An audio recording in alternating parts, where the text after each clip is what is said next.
একটা বিড়ি দাও। জি বিড়ি দাও একটা।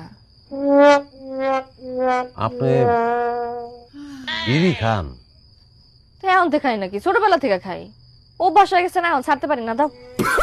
কি বলেন? না না, বিড়ি তো খুব খারাপ, শরীরের জন্য ক্ষতিকর। তো বিড়ি খাবেন কেন? শুনেন, যে টাকা দিয়ে বিড়ি খাবেন ওই টাকা দিয়ে আপেল খান। আরে নিশা ধরছে, বিড়ি দাও তো। কোন কি আপনার এত নিশা? তুমি বিড়ি দিবা না, আমি অন্য দোকানে যাবো। শ্যামরা রাধায় যেমন তেমন, শ্যামরি রাধায় কষা টান, বিড়ি খেয়া গেল দেশের মান। No, no, no, no.